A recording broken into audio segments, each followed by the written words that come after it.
So I will say the last session we had, I thought I did hit record. I know I did, but for some reason we can't find that recording. We're still looking for it. So I know I had questions and requests for that session. So as soon as we're able to locate it, and Amanda will tell you that for some reason, in our teams, things get lost at times. We don't know why. So I have someone on it right now looking for it. As soon as we're able to get that recording, I will send it to you. But again, thank you all for being here. We asked Miss Amanda Toller, who's Director of Compliance for the System Office, if she would be so kind as to provide us with the session today and all the great wealth of information she has on the most common audit findings. And so she agreed, and so here she is. And with no further ado, I will turn this over to her. Amanda, if I ask a question, do you mind if they ask you questions as you go along, or do you prefer they wait to the end? No. As we go along is great. Okay, so everyone, if you have questions or you're confused about things or you just want clarification, please, just say, excuse me, and ask your question, okay? And I'll let Ms. Toller get started. All right. Thank you very much. It's a pleasure to be with you all today. Thank you all for having me. It's always nice for us to get out and have an opportunity to talk to everyone, so we appreciate that.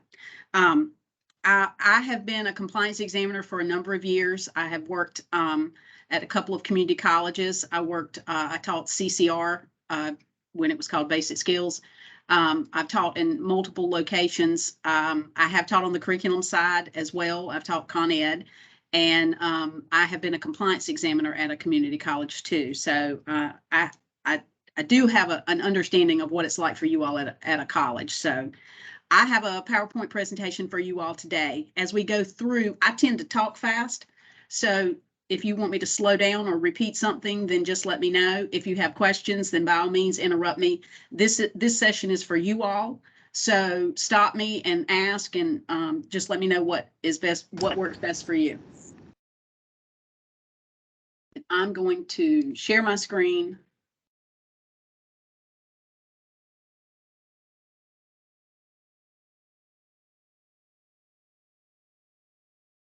Again, my name is Amanda Toller. I'm the Director of Compliance Services.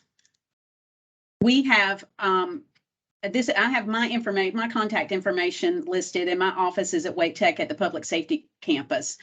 We currently have 3 other examiners. We have Sabra Matney, who is housed at Mitchell Community College. Sabra was a registrar in curriculum. She was the dean of a department at Surrey. She's worked at Forsyth. She worked at Davidson, and she worked at Surrey. Susan Miller has worked as a compliance person in both curriculum and continuing education. She is housed at Vance Granville at their Creedmoor campus. And Susan has about 20 years of compliance experience, but all of that was at the college. She joined us in November, so she's been with us almost a year. Sabra has been with us, I think she's going on her 3rd year.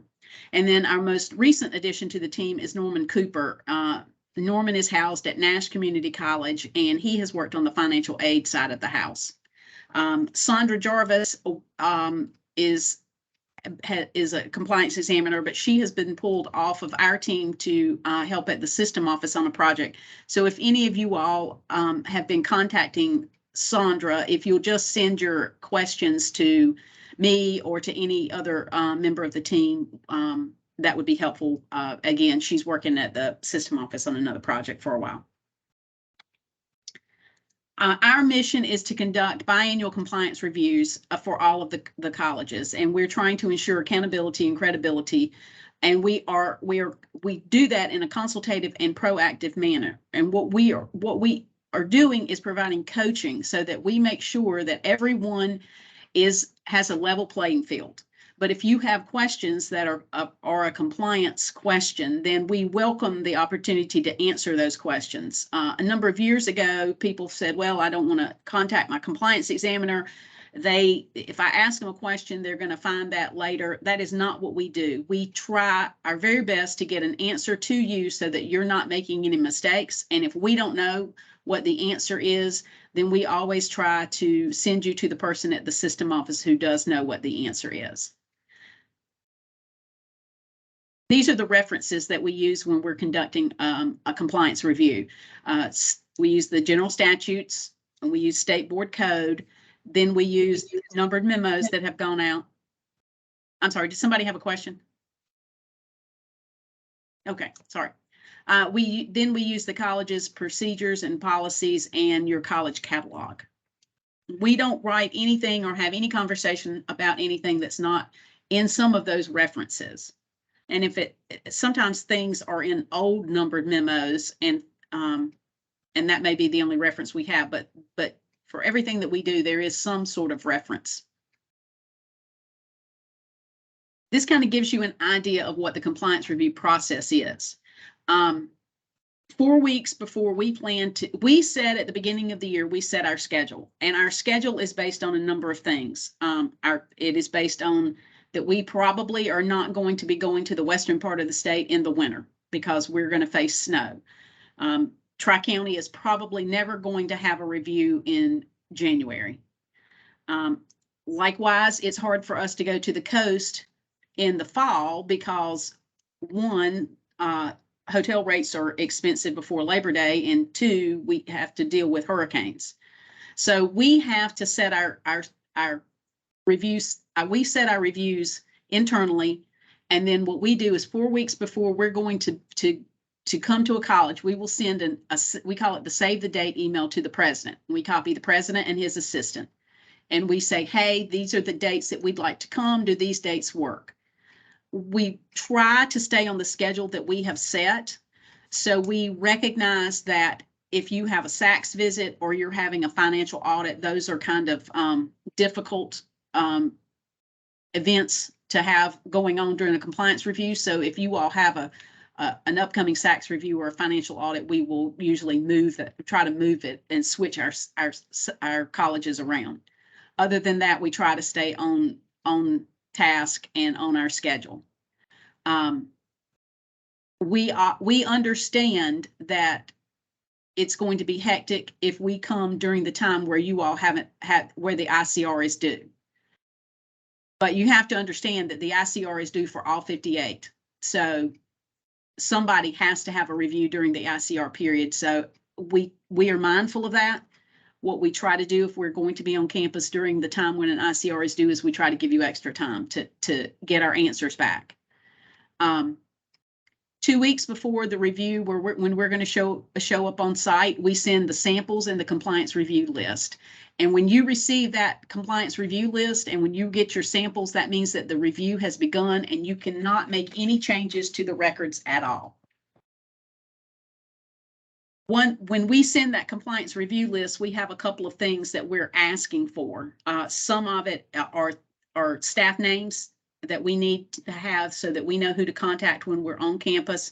And then we're asking for Con Ed, we're asking for the accountability integrity plan. We're asking for college and career promise list.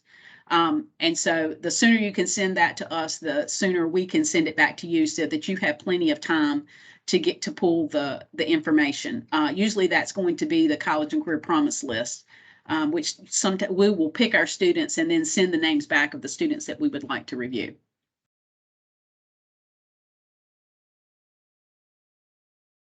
During a compliance review, you can have 3 types of reports, well, sort of 4, but 3 types of the compliance reports. You can have a no findings report. It's sometimes called a clean report.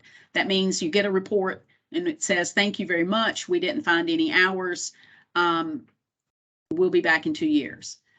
You can have a coaching letter that goes along with any of the 3 reports that I have listed here. So you could get a clean report and a coaching letter. And the coaching letter is just something that says, hey, this is an area where there were some problems. We think you need to take a look at it because it could result in a minimal material finding or a material finding down the road. So it's an area that needs to be, somebody needs to take a look at it, make sure everything's cleaned up with it, or that we're referring you back to someone at the system office for that. Sometimes we have had college staff say, hey, I'm having trouble getting folks to listen is this a problem? And we'll put it in a coaching letter. And sometimes we find things that the college might not have known was a problem, and it goes in a coaching letter. You can also have a minimal material finding.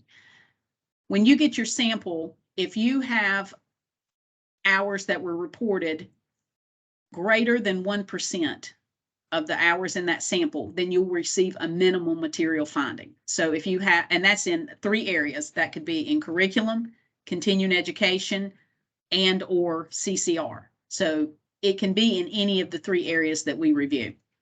If you have a minimal material finding, a report goes out.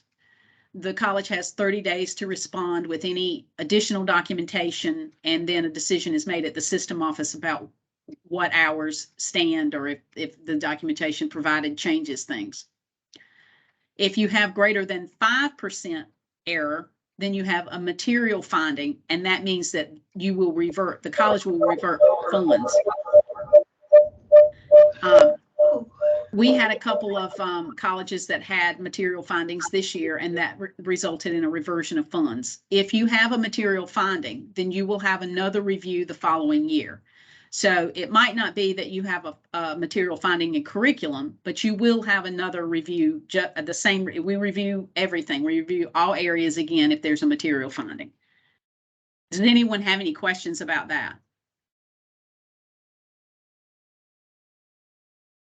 This next slide just gives you the, explains that, just what I did, what I just said. Tells you that the non-compliant hours, 1% is a minimal finding, and then 5% is a material finding. And we don't just find hours that were reported in error, that were reported, over-reported. We find underreported hours too. So underreported hours would not generate a minimal material finding or a material finding report, but it would go into a coaching letter saying these were some areas that you underreported in. So we do try to find both over and under reported hours.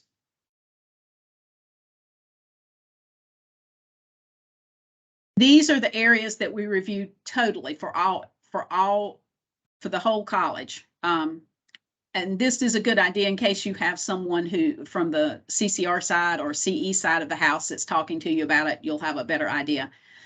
We look at college and career readiness records, and we look at continuing education records, and we look at curriculum records. And those are the records that are in your sample.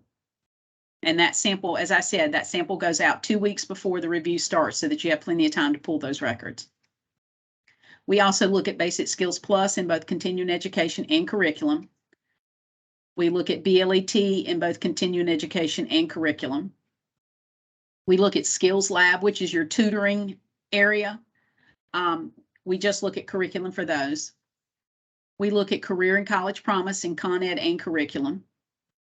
We look at instructional service agreements in both areas, curriculum and continuing education. We look at captive co-opted, work-based learning, and XPA reports in all areas, on both sides, on all sides of the house. And I'm going to go into detail in what we look for in each one of these. For curriculum, we need the final attendance rosters. We need to see the final attendance rosters because we need to see the scheduled hours. That's one of the things that we check. We check to make sure that all of the hours that were scheduled were held and reported properly. So that we usually can't tell that if we have the 10% rosters because it doesn't always have all of the dates on it. For membership hour classes, we look to make sure that the students entered on or before the census date, and we make sure that the census date is calculated properly.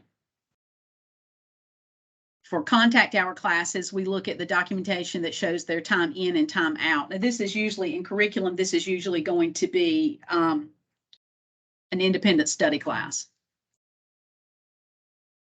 We make sure that the scheduled hours are matched the CCL, that you held at least the number of hours that are reported. For online or hybrid hours or blended classes, we look to make sure that if a student, for online, we need statistics to show that the students entered.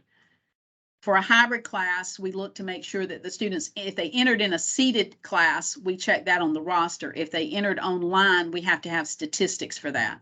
And the same thing for the blended classes. We have to make sure, we look to make sure that the documentation showing how they entered is included. And it's very important for you all to make sure that your online documentation is included with the curriculum class rosters to begin with. We have started checking that when we get there. We check and make sure that all of the statistical documentation is attached.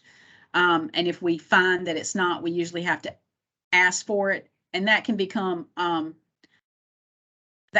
lot, kind of a burden, not a burden, but it can cause a lot of heartache because sometimes it takes longer to get it. So it's easier if you'll make sure when you get your sample sheet and you're putting your rosters together, it's easier if you'll make sure your statistics are included.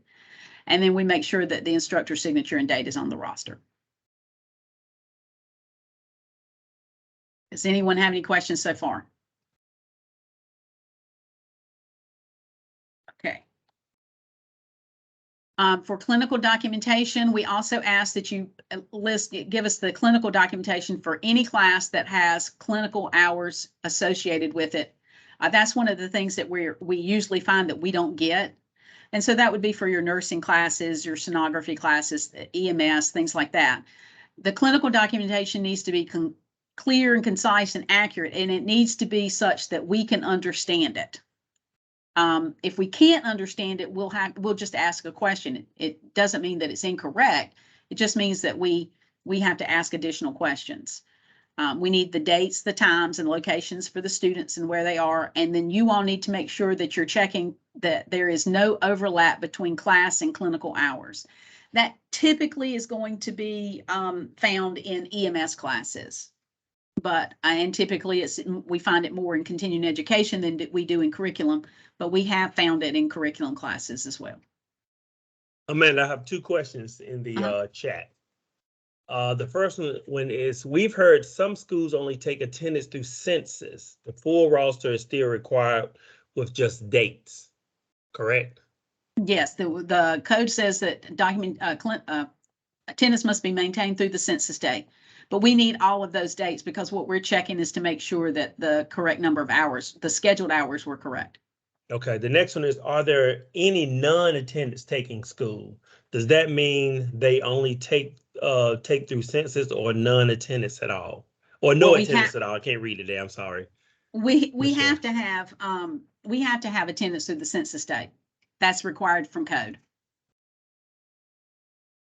So after census, that's a college choice.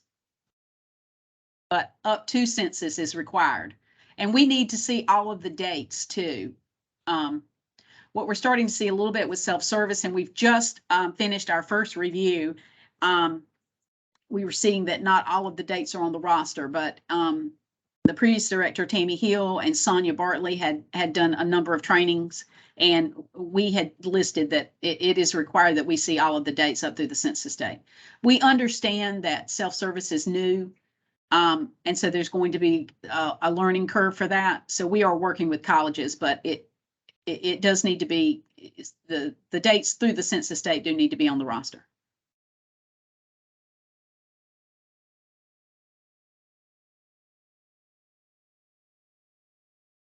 Is everyone ready for me to move on? Yes. Okay. Distance learning. Your online documentation, we have to have the statistics showing entry, and we need it at the beginning of the review. And it should be accurate. The instructor should note the actual date that the students entered. So if 4 students entered on August 15th and 3 entered on 16th and some entered on the 17th, the 18th, everyone doesn't need to be listed on the 15th. It should be accurate based on what the statistics show. For hybrid and blended, again, what we're looking for, if a student enters during a seated session, then that's okay. We get that information from the roster. But if a student entered online, we're going to need the documentation showing how that student entered. So you need to make sure that your instructors are saving their attendance, saving their statistics showing that. And the best practice is that you're keeping attendance through the census date every day, and then at a set interval after the census date. And that's for hybrid blended and online, but that is not a compliance requirement. So are you saying that some schools do not have this, or they're, not providing this information accurately? Yes. And what are they providing generally, so they'll know not to provide that in the future?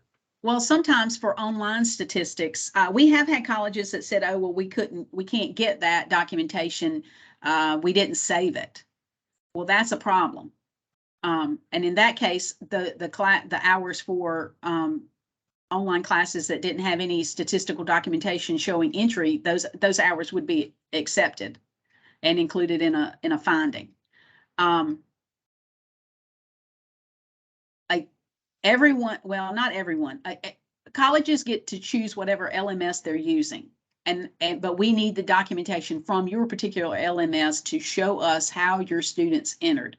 It's very important to make sure that your instructors understand that they have to keep this, and it needs to be saved, and it needs to be saved somewhere that's secure.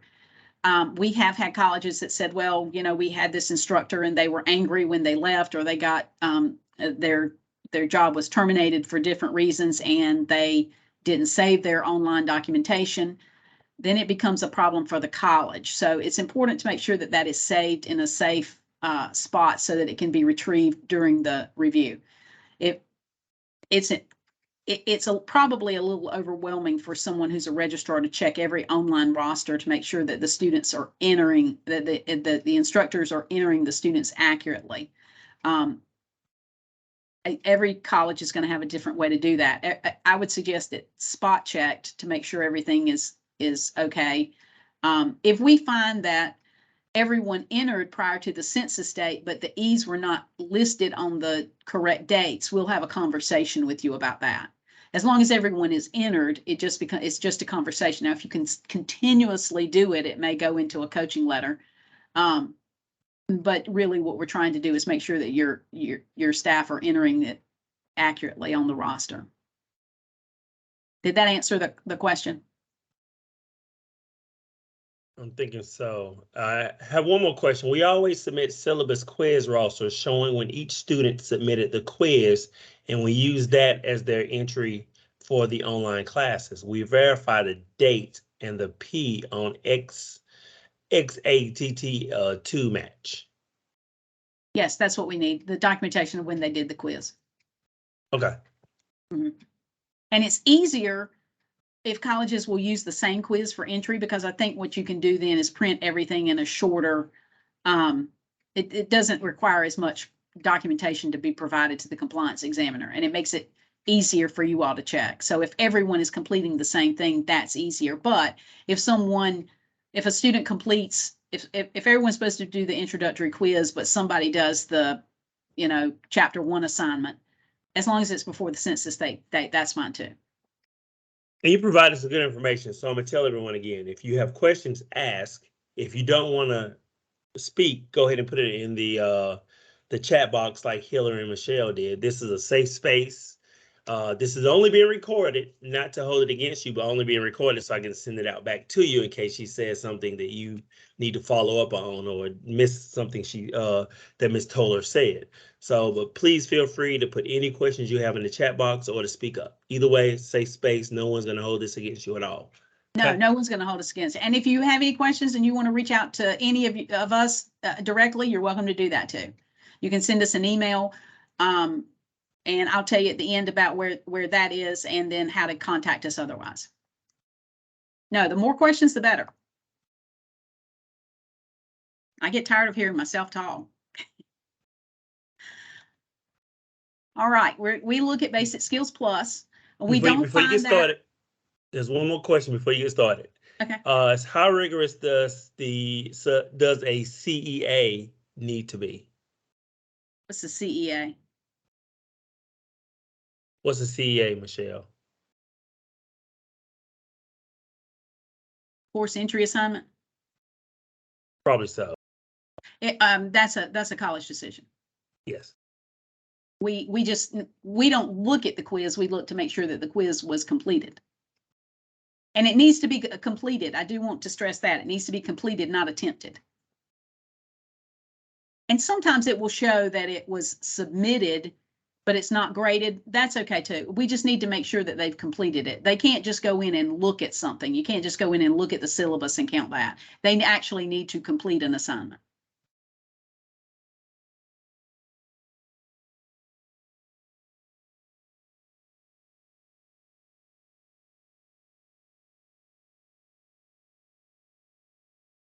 All right, ready? Ready. Okay. Basic Skills Plus. We do not see a lot of Basic Skills Plus classes in curriculum. We are always going to ask you for those. We can't determine from the sample what's Basic Skills Plus and what's not. So there's a separate area on the compliance review list where we ask you all to provide all of your Basic Skills Plus classes. We do need to see that the classes were fee waived, so we'll need to have documentation showing that. And we look to make sure that there are no curriculum class hours that overlap.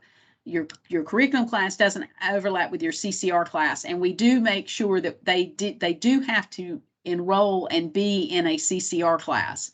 So we're going to need, if you have anyone who's in a curriculum Basic Skills Plus class, we need that curriculum class roster and we need their CCR class roster. And again, one of the biggest things that we find is that there is overlapping hours between the curriculum class and the CCR class. So that's something that someone at the college needs to check.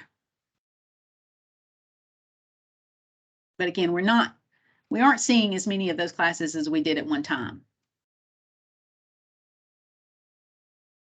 Any questions about Basic Skills Plus?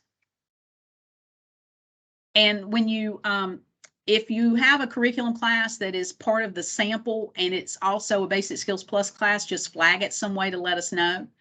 And then make sure you're providing the CCR. If it's not, make sure you're giving us the curriculum roster and the CCR roster at the beginning with all of the original documentation. And if you ever have any questions about that, you're always free to reach out to your compliance examiner before the compliance examiner gets on campus, or if you don't get a chance to, and you had the question Friday and the compliance examiner is going to be on campus on Monday, you're always welcome to come in and have a conversation with us when we first get there. Okay, I have a couple questions. Okay. Okay, one says faculty are questioning making a P every day or marking a P for every day when no assignment completed through the census. They feel it is too many P's entered and asking why. Well, that's the way the system works. We have to, I understand it, and it is, I've seen a couple of rosters, and when you have all of those P's on there, it's hard to see it's a little complicated to tell the P's from, I think A is what is absent, but we need something to make sure that all of the dates on the roster are listed. All of the dates through census are on the roster. So that would be a Sonia Bartley question to say how do we make the dates show on the roster without putting something in for attendance? I'm not sure what the answer is. But until then, someone responded because the auditor said so. So that's a good question. Well, first of all, we're the examiners, and we have tried to make sure that everyone calls us examiners. We used to be auditors, but we're examiners now. I'm sorry, examiners. No, it's fine. We didn't say that. We said we need all of the dates to show on the roster, and I think in the beginning, the only way to get all of the dates to show on the roster through the census date was to put a P there. Okay. So we just need to see when the student entered, but we need all of the dates through the census date. Great point. Next question is, and excuse me everyone for the loud noise outside. So when you mean CCR and CU overlap hours, you mean like separate sections? Yes. So let's say that Amanda Toller is taking a welding class, and I am also in CCR. So my BSP 2000 class is held from 8 to 12 Monday through Friday. And my curriculum class is 8 to 12 Tuesday, Thursday. I can't have any overlap with So my CCR class on Tuesdays and Thursdays should have no time entered for me. Meaning I can't be in the curriculum class and the CCR class at the same time. It's ideal if you can set the class up so that the CCR class is from 8 to 12 Monday through Friday, and then the welding class would be 12 to 4 Monday through Friday. There's not going to be any overlap there. Okay. Makes But sense. if you've set up a section where the CCR class is 8 to 12 Monday through Friday and the curriculum class is 8 to 12 Tuesday and Thursday, if that student never goes to the CCR class on Tuesday and Thursday, that's okay. It's going to create more work for you all to check and make sure that there's no overlap, but you can set it up that way so long as the student knows that if my welding class gets out at 10 o'clock on Tuesday, I can't then go to the CCR class and have those hours reported. And really and truly, the only way to determine if there's any overlap is because CCR classes, BSP 2000 classes don't show up on the overlap report. And so you need to take those two classes and look for an overlap. And we're going to talk about overlap in a little bit too. But it does, again, it does create a little extra work if you have those classes that potentially could have an overlap. So we always advise that if you can, you set them up in a class that doesn't have any overlapping time. Or if it's online, that's typically not going to be an overlap. We'd still check it, but typically that's not a problem either.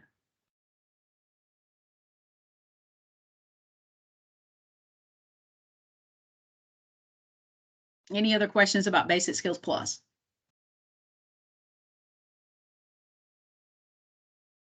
All right, we're going to go to BLET. We are going to look, we're going to take the roster. We need the CJC 110 roster, and then we're going to check the sponsorship letters for each student or tuition payment. If you have if all of your students were sponsored, then we need to make sure that the sponsorship letters are in there. They need to be from a county, state, or municipal agency that is properly fee waived, that can be fee waived. If someone paid for the BLET class, then we need to see tuition payment. We typically do not check tuition payment and curriculum, but we do for BLET for non-sponsored students. We need to see their pre and post delivery reports. We are going to check to make sure for these classes that the census date was calculated properly. With BLET classes, it's difficult to put in the actual hours that are held because they have such fluctuating class hours. So what we're going to do is take the final calendar and find out when the census date should have been and check and make sure that that is when it was calculated. We also are going to look at the student course completion forms. The student course completion form is going to show a withdrawal date and a termination date, and we're going to use that form to show when that student actually withdrew or was terminated from the BLET class. My best suggestion is because BLET hours are so high that someone goes behind and checks to make sure that those student withdrawal forms are not on the census date. Make sure that the census date is correct. Normally, we don't find a problem with pre and post delivery. I don't think I've had colleges say, well, we can't find it. But typically the college will find the pre and post delivery report. Where we find the issues is the census date calculation. And with students withdrawing on the census date, either the census date was calculated correctly and the student course completion form that's sent to CJ Standards says they withdrew on the census date, or the census date was miscalculated and the students withdrew and were either reported in error or not reported. We find that they were under and over reported. I'm going to digress just a little bit because Justin asked a question that goes back. I'm kidding, Justin. His question is, from a report running standpoint, only one P mark for each day actively participating students during the census period is enough to prevent a class. I can't see, prevent a class from showing up on a missing attendance report. Should we ask instructors to mark students present for every day during the census period or just one day during the census period? It depends on what type of class it is. For traditional classes, then, well, from a compliance standpoint, we need to see that the student entered on or after the census date, but before with the on the first day of class or after the first day of class, but did not exit on or before the census date. We need to see all of the dates at the top of the roster. I don't know that has answered your question exactly, but that is what compliance is looking for. Now, I don't know what financial aid and all of that, you know, you have to take into consideration that financial aid needs some additional information that compliance may not need.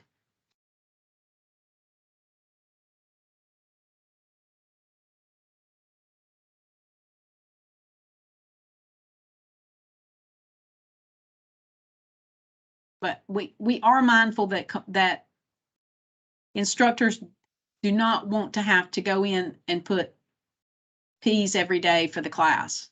He said it answers partly. So what part did not get answered? Just so you can make sure you get, you know, your question answered completely.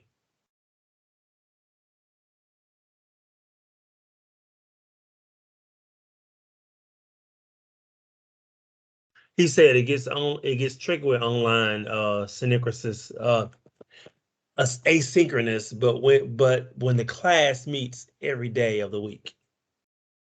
Yes, for an online class, putting a P every day from the first day of class to the census date means a lot of P's, and it also means that the instructor is not going to be happy about it.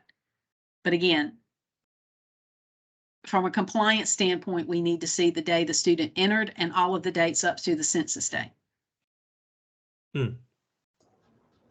Shouldn't you, for an asynchronous course, enter in dates when they're actually turning in work, or you can document when they actually have, I'm thinking like a quiz or an assignment that they're turning in, or maybe there's a video that they have to remain logged in and do click videos or something, you know, wouldn't that make the most sense for the P's for the asynchronous?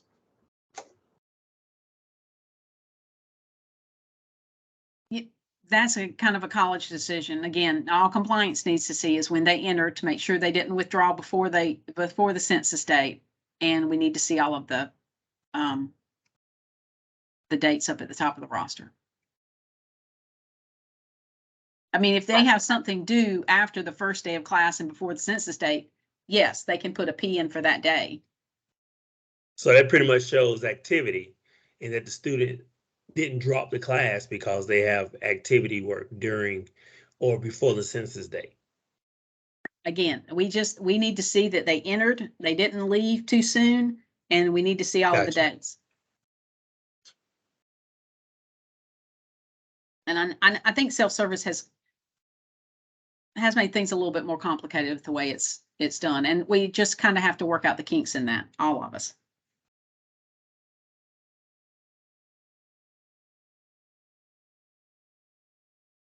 Academic Skills Lab, sometimes it's called the Tutoring Center, sometimes it's called the Learning Center. It's any colleges have different names for everything for the Skills Lab, but what we're doing is we're looking at tutoring hours.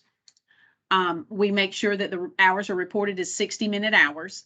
We're looking to make sure that there were no class hours and skills lab hours. And we are looking to make sure that the referrals were received prior to the reporting for the FTE. So what we're going to do this year is we are going to ask you all for a list of students prior to the time when we get on campus, because it'll give you all a little bit more time to pull this together. So the examiner will pick a couple of students that they want to look from all the semesters. So spring, summer, and fall, or summer. We're looking at summer, fall, and spring. And then what we're looking for is the student schedule for that semester, the referral for those classes where they're reported, and the individual time in and out for each one of those students. And then what we do is we compare when they were in class to when they were in lab and make sure there's no overlap. We also look at the referral. We do not get if you have a student who enters, let's say that the student, Amanda told her is horrible in math, and she is taking a math class, and she realizes on August 22nd that she needs some help. So I go to the skills lab. Well, I don't have a referral yet. What compliance does not want you to do is to turn anyone away and say, oh, well, we can't let you come here because you don't have a referral. That is absolutely not the case. And we have been saying this for a number of years. Let the student come, and typically, as long as you have a referral within the first few days, then that's fine. Skills lab hours can be exceedingly difficult to manage. There's a lot of students, there's a lot of schedules to check.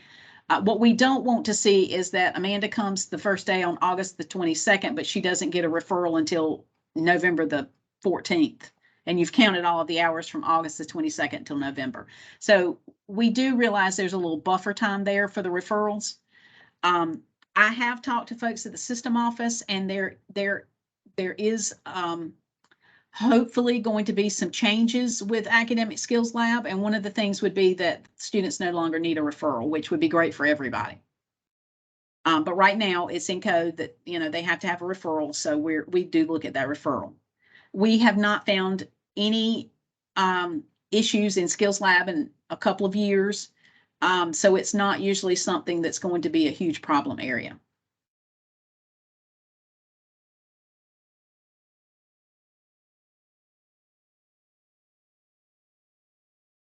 Right, the next area is college and career promise.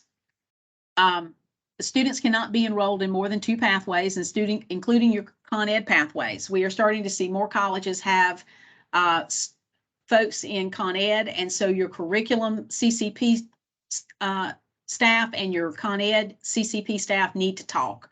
They need to make sure that the students are not in more than 2 pathways, and they need to make sure they're enrolled in the correct pathway and not taking classes outside of their pathway. We have been saying this for a number of years. If every semester, once all of your students get in the area where they're supposed to be, and you save a spreadsheet, you save that documentation and say this as of this day in this semester, this is the correct pathway, you're better off than trying to pull an informal report right before the review starts, because what we found is the informal report is going to pick up the codes that are wrong. It just leads to more questions, and it leads to more documentation that you all are going to have to pull. So if you can please get your college and career promise staff to save a spreadsheet, so at some point, once everyone has landed in the pathway they need to be in, and then provide that to the examiner, you're much better off.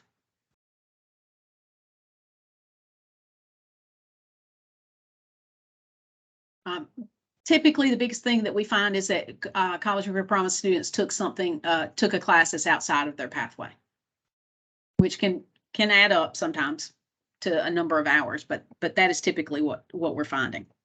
Okay. Someone asks, online tutoring, what does state code say? It has to be a 60-minute hour. It has to be reported as their contact hour classes, and again, we have to have a referral and make sure that there's no overlap between class and clinicals. And also, from a data collecting standpoint, we've been told that you do not need to lump all of your online and seated hours together. They need to be broken up so that if not, it causes a problem with data at the system office. And I'm not sure exactly what problems it causes because that's not my area, but that is what we've been requested to guidance we've been requested to give colleges.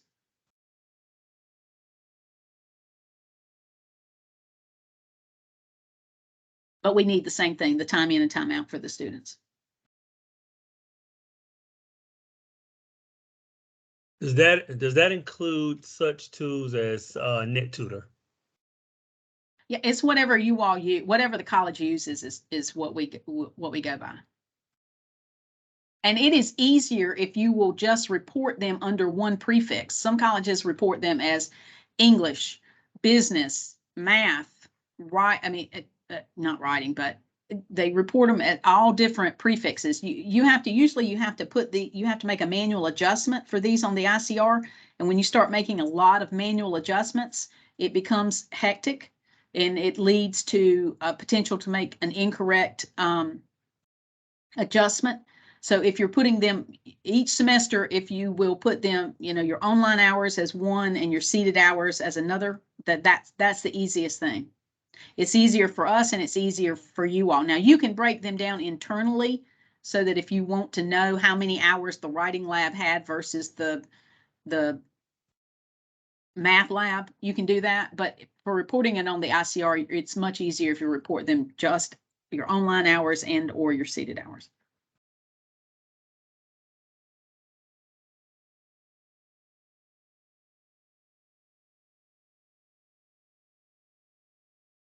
Thank you. I think they got that. Okay. Instructional service agreements. We are finding that a lot of times the folks that are our contacts for curriculum don't know whether they have instructional service agreements. And we have even found that there are colleges that had hours that they could have reported or that they should have adjusted that they didn't know that they should have adjusted because they didn't know that there was an agreement. So it's very important to make sure that the communication is such at your college that if there are any ISAs that you know about them, you know what the adjustment, if needed, is supposed to be, and that you get that information. We request all of the ISAs, and so we look to make sure that the terms were met, they were signed properly, any adjustments were made, and if there are adjustments, then we're going to be looking at the attendance rosters for those classes. It is always better if you have a college where they're saying you need to add these hours in, that you look at their attendance roster and make sure that everything is correct, just as if it was offered at your college. Because if you receive something from a college and they say, oh, add 1,000 hours, this is what it is, and you add the 1,000, but you don't verify it, and we get there and we find that it's incorrect, and we look at all of the adjustments, and that shows up on the, we pull that out of the sample that we have, then it's going to be hours reported in error by your college. So I strongly suggest that you always make sure that you check those attendance rosters if you're adding hours for an ISA.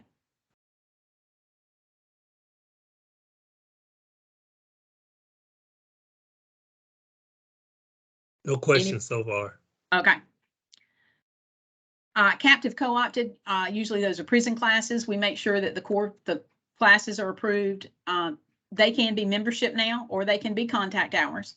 And then we do look to make sure that the prison facility paid the tuition, and that documentation needs to be provided to begin with.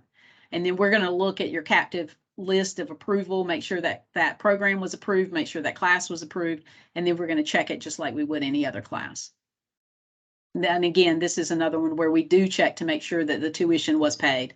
So again, if you have any, we aren't seeing a lot of prison classes in curriculum, but if you do have some, make sure that you put that tuition documentation in the file.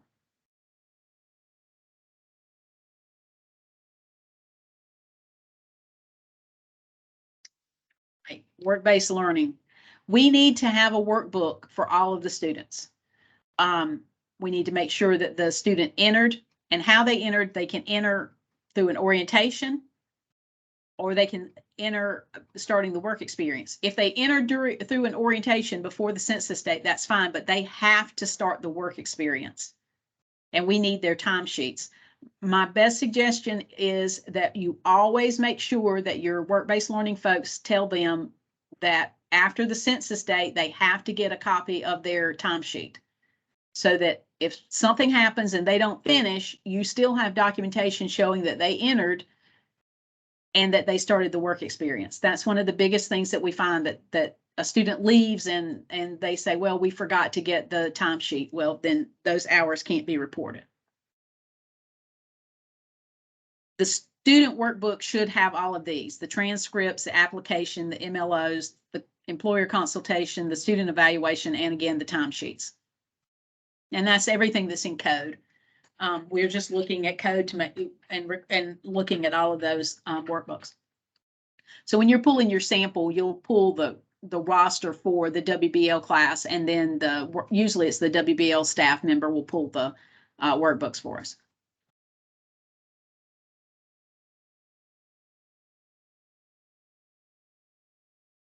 One thing I should have said this to begin with. When you're pulling your sample, and we haven't had this happen for a long time, but make sure you're putting your samples in order by the semester and then as they appear on the sample sheet.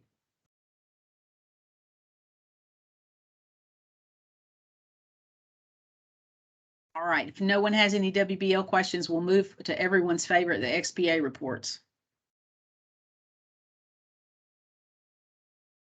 Your internal XPA reports need to be based on the dates that are found in code, and they are: your spring period is January 1st through May 15th, your summer term is May 16th through August 14th, and your fall term is August 15th through December 31st.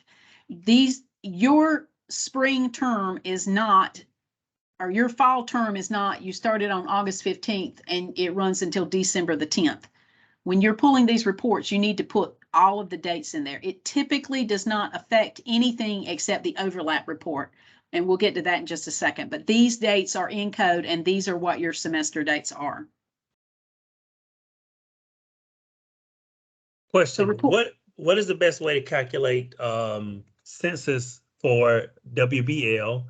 Also, if you have a student who works more than their contracted hours for the WBL course, can we count those hours in full-time enrollment or FTE, or are we only allowed to count the 160? You're only allowed to count the 160 because that's what the class is listed on as on the CCL. You can only count the total number of hours that are on the CCL. If they work more, that's their choice, or the business owner's choice, or whatever, whoever's working with them. But you can't count more. And you should know that you can't count more than 320 hours period for any WBL. So if you have one that's, if you have a class that's like maybe WBL 114, it's not going to be, it's going to show up on the ICR as reporting for 480. You can only count 320. And what was the first part of that? I'm sorry. You're saying, what is the best way to calculate census for WBL? Usually the census date, usually colleges are going to use the same census date for all classes. And I think that's kind of become the practice based on financial aid. So whatever your census date is for the semester for your other classes is usually what the WBL classes show.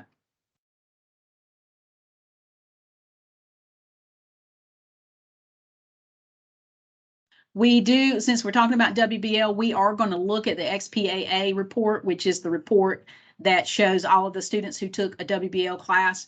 So we're going to look for any of those classes, and not 110 or 115, but for 111, 112, all of those. We're going to look to make sure when we review that report, we're making sure that that student, whatever program they are in, that WBL class was approved in that program of study.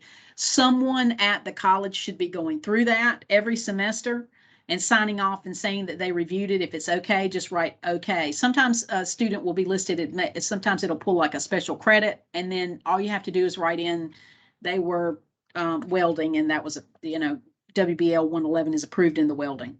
If they come in under a different catalog, sometimes it's helpful if you'll provide that information, because what we do is we look at the current catalog. If we don't find WBL in there, then we ask a question.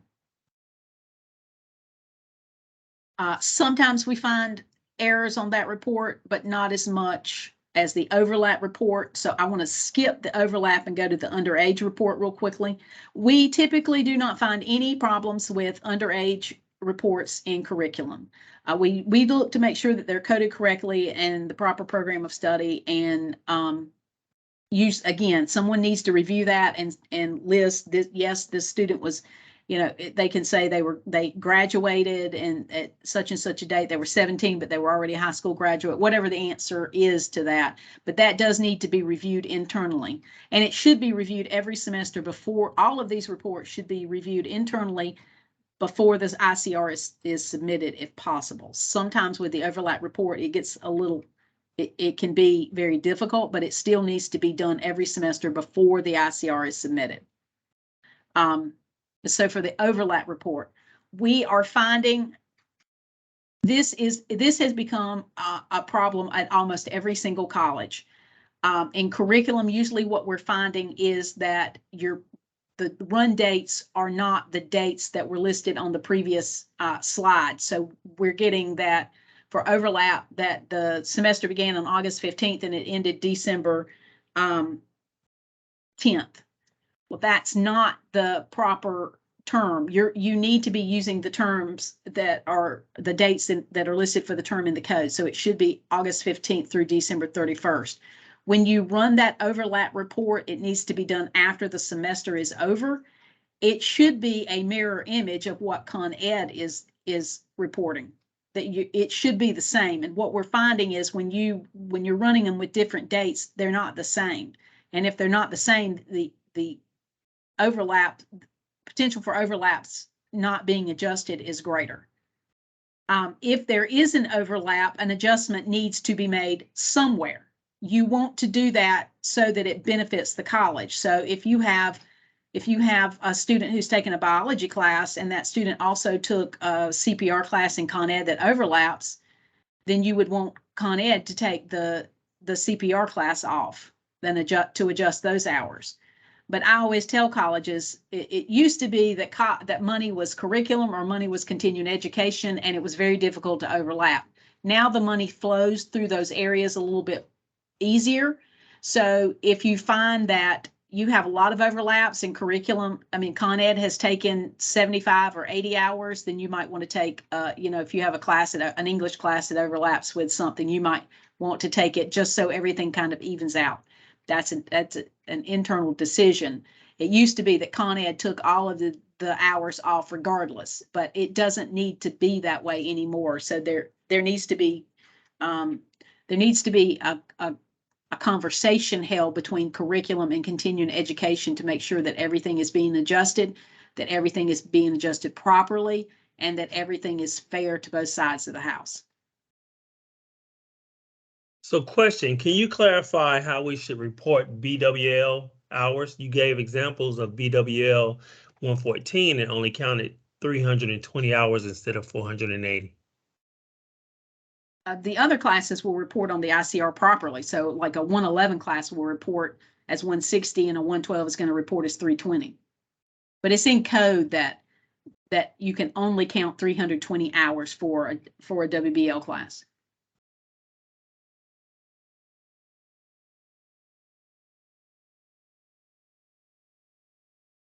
Okay, I think that's. I have a question about the WBL too. Okay. This is Hillary from Randolph. So going back to us not getting a book at the end of the semester. So if we don't get a book, we generally don't turn that in to count for FTE because we don't have something to show. But am I correct in you're saying that if we can prove that the student did hours through the census, even though they don't meet 320 or 160 or whatever the number is for that WBL class, we can still count them for FTE? You should not count them unless you have a completed book per code. But what we will say is if they did start it, then we will give you the benefit of the doubt on it. But it is incorrect. Technically, you should not report. You should have all of the documentation that is listed in code before you report a student. Now, you could report someone who is for an incomplete. Someone just didn't quite fit. They got sick or something like that, and they're going to finish it up the next semester. You could report that student. They just need to finish. Okay, yeah, just to be safe, for our incomplete WBL students, we just hold them and add them as an individual thing for the next semester, just to make sure that we get that completed workbook and everything. But in the past, we have not counted a student for FTE if we did not get a completed workbook at the end of that specific semester. So I want to clarify. Yeah, that's correct.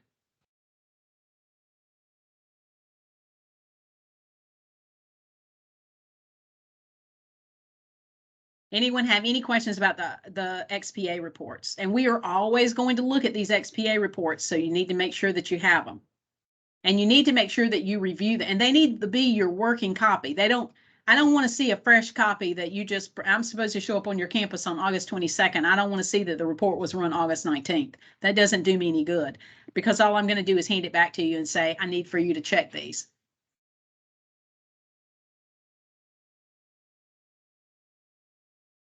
All right. There are some instructor responsibilities. The instructors need to do things correctly so that when they get to you, they are correct and that you don't have to go back and check everything.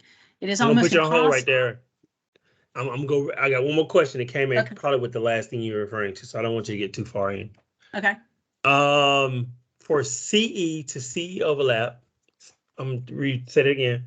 For CE to CE overlap, how do you handle if you have a spring class and a date may overlap with a summer class, but you don't have the summer class audit file to know what time at the time of submitting the ICR, whether it is true overlap or not?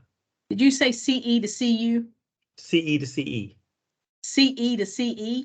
Yes.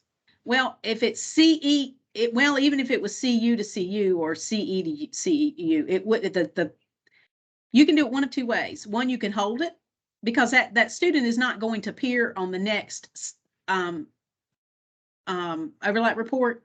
So you can go ahead and request that you look at both files and make the adjustment in that semester, or you can hold it and just have to remember that you have to go back and look at it for the next semester.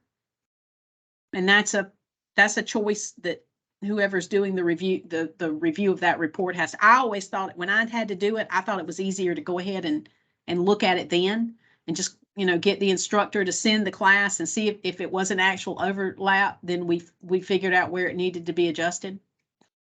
But it can be done the following semester. It just needs to be done. They said you shared examples for the CU overage report. Can you share a little more about how examiners are reviewing the CE underage report? The CE? Yes. We look at this. We look at the CE. I'm sorry, I thought this was just a curriculum group. When we look at CE, we look to make sure that no one under the age of 16 took a class, unless it was a CSP or an SEF that didn't earn FTE. They still shouldn't take it except in the summer, but if they did, there's no hours that are associated. And the CSP, the defensive driving class, underage students can take those. In fact, I had a college where a 13-year-old took the CSP. I can't remember the number, but it was the defensive driving class. And I questioned it because I said, a 13-year-old can't drive. And they said that the student in question had stolen his grandmother's car and had been arrested. And that was required by the judge. All right. It was an excellent story.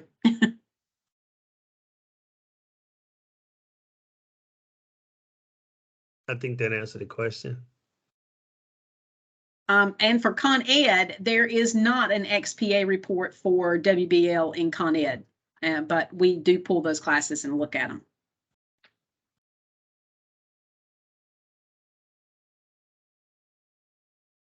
For membership hour classes, your instructors should make sure that the roster is accurate. They mark their attendance correctly. They've signed it. They've noted any changes to the schedule so that we can see what the schedule was like. Usually for curriculum, that's going to be easier than for individual Con Ed classes, but so normally we can see where the hours were made up for curriculum. And they should make sure that they're getting all of the documentation to you in a timely manner. Now, that is not something that we can weigh in on, except to say that when you do not get the documentation in a timely manner so that you can report the ICR, it creates added burden for you and creates the potential for a mistake to be made on the ICR.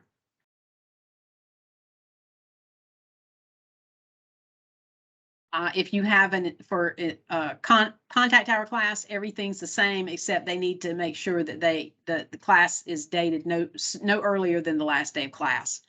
And they, again, they need to make sure that they're getting all of the information to you in a timely manner.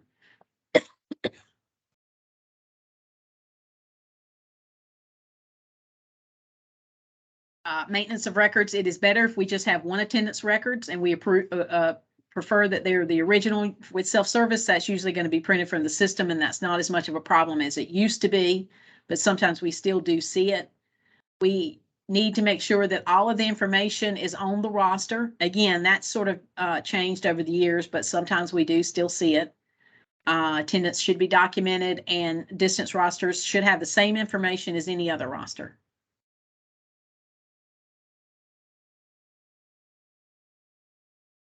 Also, for maintenance of records, you cannot use whiteout on a roster. And that came from the state auditor's office a number of years ago, where they said that compliance should not accept rosters that have whiteout. If you have a mistake, have your folks mark it out, sign it, and date it so that you can see that that there was a correction. Everybody's going to make mistakes, and that's fine. Just don't use whiteout on it. We don't see that as much as we used to. But again, we are starting to get an influx of new staff in community colleges, so we just like to make sure that you all are aware of that. So that's everything that I have, and I have listed my email address. I've listed the compliance examiner's email addresses. Our phone numbers and office information are online at the system office. Typically, we are out most of the time, so you're better off sending us an email. If you can ask the question in an email, that's fine. If it's something that's a little more complicated or you want to have a conversation, then just send us an email and say, hey, I've got a question. I think I'd like to have a conversation with you about it, and we'll set up a time to have that conversation. In the fall, we are short-staffed, and we are out of our offices at least 2 to 2.5 weeks for review. So again, you're much better off catching us in by sending us an email and saying, hey, I've got a question, than trying to call our offices, because I'm the first to admit I'm really bad about checking my messages in my office. I'm bad about it. So, but I, of course, am checking my email every day. If we're out of the office, we usually set up out of the office email, but we will get back to you as soon as possible. Are there any other questions that you all have?